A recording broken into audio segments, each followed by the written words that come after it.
యాదాద్రి భువనగిరి జిల్లా ఆలేరు మండలం కొలనుపాక గ్రామంలో ప్రభుత్వ విప్ ఆలేరు ఎమ్మెల్యే బీర్లా ఐలయ్య నేడు మార్నింగ్ వాక్ చేశారు. ఈ సందర్భంగా ఇందిరమ్మ ఇండ్ల నిర్మాణాల పురోగతితో పాటుగా ప్రజా సమస్యలు అడిగి తెలుసుకున్నారు.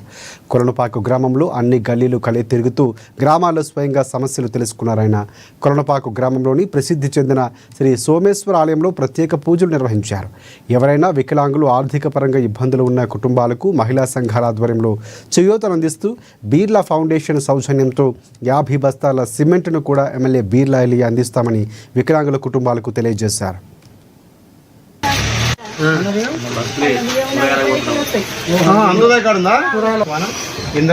సంతోషంగా ఉంది.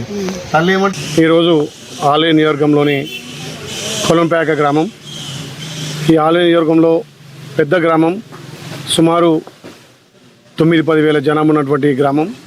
ఈ గ్రామానికి ఇలా మార్నింగ్ వాక్ ద్వారా ఈ ప్రభుత్వం తీసుకున్నటువంటి ప్రతిష్టాత్మకంగా తీసుకున్నటువంటి ఇందిరమ్మ ఇండ్లు లబ్ధిదారులందరినీ ప్రోత్సహించి త్వరితగతిన ఇందిరమ్మ ఇల్లు పూర్తి చేసి 10-15 ఏళ్ల కలను సొంతింటి కళ నెరవేర్చే దిశగా ఇలా ఇందిరమ్మ ఇల్లు మా ప్రభుత్వం గౌరవ ముఖ్యమంత్రి రేవంత్ రెడ్డి గారి నాయకత్వాన మంజూరు చేసి వాటిని వేగవంతం చేయడానికి ఈ మార్నింగ్ వాక్ ద్వారా ఇలా కొలంపాకలో పర్యటించడం జరిగింది.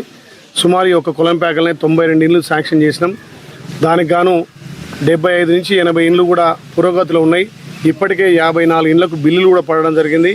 ఇంకా కొన్ని బేస్మెంట్లు కంప్లీట్ అయ్యి లెంటల్ లెవెల్ కానీ స్లాబ్ లెవెల్లోకి వస్తున్నాయి.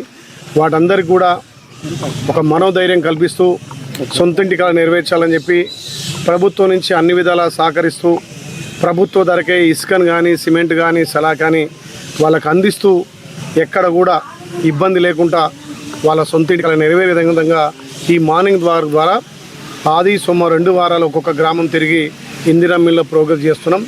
తెలంగాణ రాష్ట్ర వ్యాప్తంగా కూడా ఆలయ నియోజకం ఇలా సుమారు 2వ దశలో 3వ దశలో ఆలయ నియోజకం ముందంజలో ఉంది. అంటే ఇందిరమ్మ ఇల్లు త్వరితగతిన కంప్లీట్ చేసే దశలో మాది తెలంగాణలో 2వ ప్లేస్ ఉన్నందుకు ఇక్కడ గౌరవ కలెక్టర్ కానీ జేసీ కానీ ఆర్డీఓలకు ఎంఆర్ఓ ఎండిఓలకు నిజంగా చాలా చక్కగా పనిచేసి ఇందిరమ్మ ఇల్లును త్వరితగా పూర్తి చేసిన వాళ్ళు అభినందిస్తూ ఎవరైనా పేదోళ్ళు ఉంటే కూడా వాళ్ళకి మా ఫౌండేషన్ ద్వారా ఇంత ఆర్థిక సాయం